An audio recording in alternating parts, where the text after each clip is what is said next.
To the Southwest Transportation Workforce Center again with Tom O'Brien. Tom's the director of the center. He's also director of the Center for International Trade and Transportation. Tom, you're working in planning. Right. I mean, I'm actually trained as a planner, and transportation workforce development is broad, as we've heard. Transportation planning, even though a sort of a subset, is equally as broad. If you come out of an engineering program, you're going to define transportation planning a little differently than if you come out of a policy school or an urban planning school. And that's one of the key challenges that we want to address.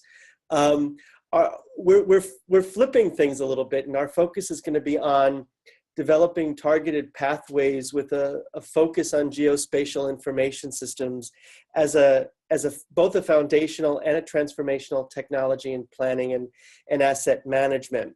And because we have this definitional problem for what planning is, we've decided to think about it in a way that doesn't focus on using GIS as a tool that's taught to transportation students, because that's done already.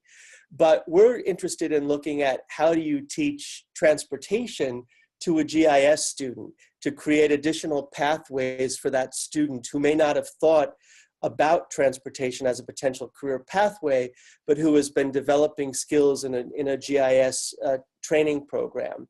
And for us, that gives us an opportunity to create some structured pathways for GIS students and to facilitate the pathway from a 2-year to a 4-year institution, because transportation planning is not a program that exists at a lot of 2-year institutions.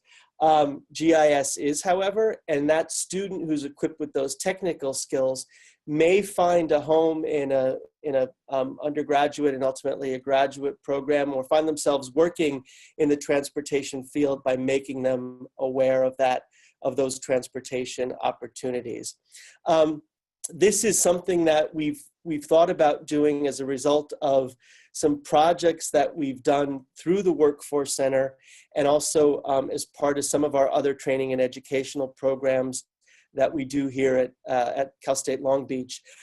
We've looked at taking advantage of some of the GIS skill sets of our graduate students and assistants and applying them in training programs with the transportation audience. Most recently, we just used GIS skills to develop an app that facilitated a planning walking audit for a site to see how you engage the site from a different perspective as a person in a car or in a bus or on foot or as a truck driver, if you've got a technology-based solution at the ready to enable you to engage that site differently than you might otherwise. So that's what we're doing in the Southwest, and I'll turn it back to Scott. Thanks, Tom.